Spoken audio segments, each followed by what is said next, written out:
অবশ্যই ফুটবল ফ্যানদের জন্য সুখবর। কারণ হচ্ছে যে বাংলাদেশের স্ট্রাইকারের সমস্যা সমাধান করার জন্য নতুন একজন স্ট্রাইকার খুঁজে পেল বাফুফে। তার নাম হচ্ছে জাওয়ান হাকিম। বলতে গেলে তিনি একজন ইংল্যান্ডের ফুটবলার। তিনি দীর্ঘদিন যাবৎ ধরে ফুটবলের সাথে জড়িত। তিনি বাংলাদেশের মধ্যে আসলে বাংলাদেশের স্ট্রাইকারের সমস্যা সমাধান হবে অতি শীঘ্রই।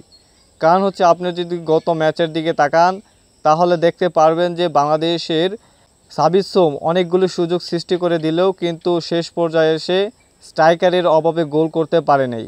কিন্তু আপনি যদি সবচেয়ে মজার বিষয় হচ্ছে যে ৯৭ মিনিটে এসে হেডের কারণে একটি গোল হয়নি, অর্থাৎ বারে লেগে যায়, যার ফলে বাংলাদেশ ওই গোলটা হয়ে গেলে সমতার মধ্যে ফিরত। কিন্তু একজন স্ট্রাইকারের কারণে বাংলাদেশ সেই ম্যাচটি হেরে যায়। কিন্তু জাওয়ান হাকিম সেই সমস্যার সমাধান করতে যাচ্ছে।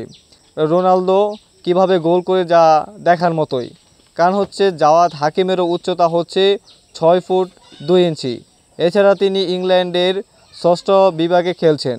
এছাড়া তার মা বাবা ইংল্যান্ডের হলেও তার দাদা ছিল বাংলাদেশি।